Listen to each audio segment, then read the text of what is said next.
Oh, this phone is so annoying, guys. Every time I try to make a video, I'll accidentally have the Bluetooth on to my radio, and then the video will just cut out completely. Lost everything I just tried to record. So anyway, guys, good afternoon. I'm on my break right now. I got my haircut. I trimmed up my beard. We're looking a little bit better now. And we got the Junk Kombucha for later on today when I need some more energy. We got some oatmeal, which I didn't eat earlier. The McDonald's oatmeal, by the way. Good stuff. And we got some bananas. We're ready to go, guys. We're trying to eat healthier.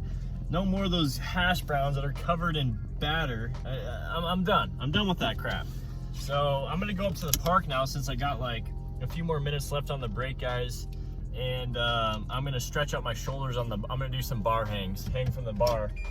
And yeah, I wanted to talk about how the Prius drives because somebody left a good comment asking, hey, at least as the Prius, is it fun to drive? And guys, let me tell you what, man. I've driven quite a few cars, and I'll tell you guys what, the Prius is not fun to drive. Long story short, the Prius is a disaster. Let me just say that how it is, guys.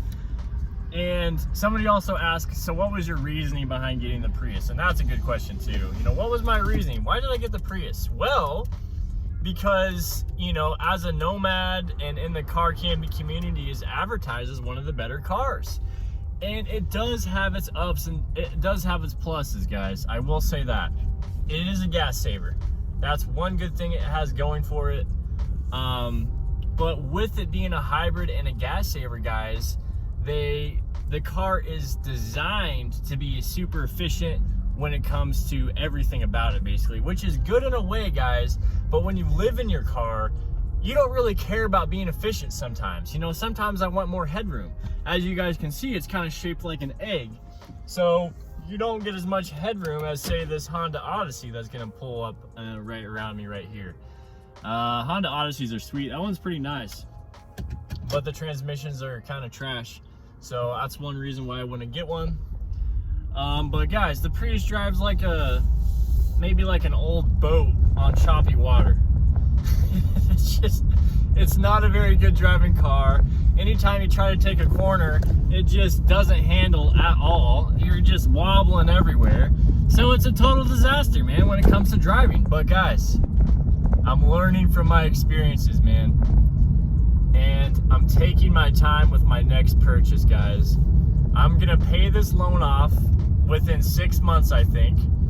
And I might take even longer on it, guys. It just depends on how I feel about this car. But I do want to pay it off quicker than later. But I do also want to build my credit back up, guys, because I don't have the best credit. I made some credit card decisions in my past where I didn't really pay it off. Let's just say I have bad credit. I've made mistakes. But I'm learning from my mistakes, and now I'm going to build my credit. And that's one of the reasons why I got this car, guys. I was like, you know what? I got the extra money. Why not take out a loan on a portion of it and build up my credit? Because my credit is trash. My credit's probably like 600 or something like that. Maybe less than that, probably 500, honestly. I don't know my exact score. But anyway, guys, the Prius drives like ass. Let me say that much. Even in power mode's kind of fun. But it's like, it's so loud, you know? And one of my, what's cool is the engine braking right there. It'll brake if you go on the braking mode on the shift lever. It does engine braking, which is kind of cool. But the transmission's also super weird to get used to, guys. Let me be honest with you. It's got a CVT, which this is my first time driving a CVT, and that's a continuously variable transmission, meaning that it has like 20 gears in it. It's not like a 5-speed or a 4-speed or anything like that. It's like a 20-speed, and so that way it's so smooth you can't even feel the gears shifting. So long story short, it is completely different from any other car I've had, and it's been a good experience so far, guys. Like, I'm not completely bashing the Prius. It's just not for me. And luckily, I'm a nomad and I live in my car, so I don't have to hold on to this car for 5 years. You know, I can get rid of it and then I can do another car. But the worst part is, guys, is I do have the loan. So it's like, either I want to build my credit or I just pay it off slowly and normally, well, that will build my credit. But if I pay it off real fast, guys, then I don't even build credit. So it's kind of just, this whole thing is just pointless. But I'm not gonna worry about it anymore, guys. If something happens, if the something happens again with the ABS system, which it could, it is fixed, but it tends, they said it's always bound, something's bound to go wrong on this car. And then if, of course, if it head gaskets are in trouble, then I have that problem there, guys. And not to mention, this car, I was reading online, one of the major issues with this car in this year is it burns oil.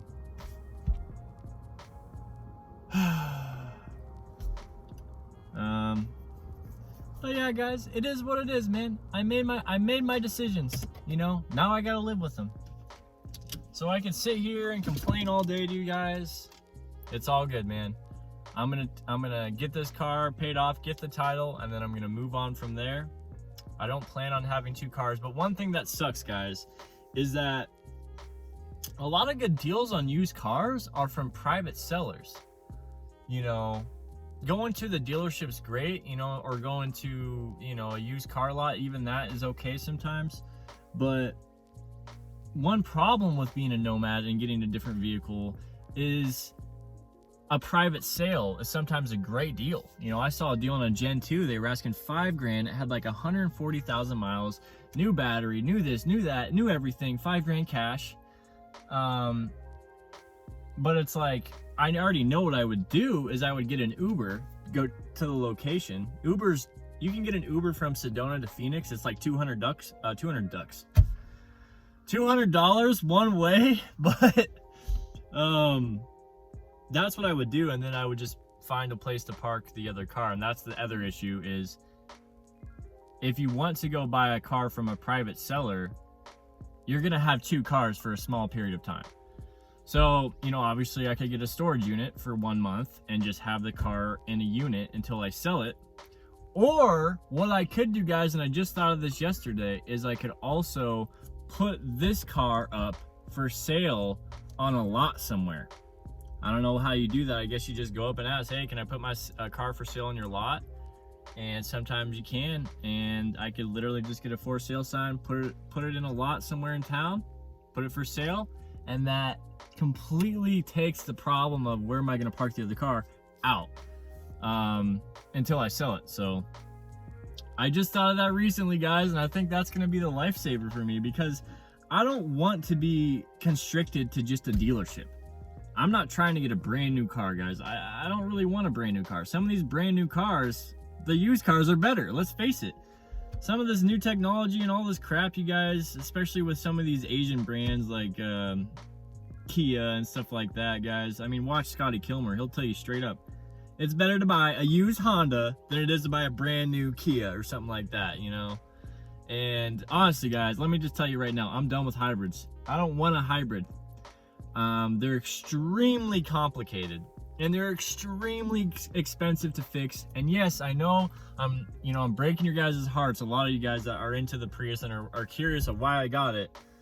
Well, I am very sorry to tell you that it's not for me, at least. It might be for you. It might be. The new Prius is awesome. I think the 2021 and stuff like that, and even the 2020, the new generation, I think is a good Prius.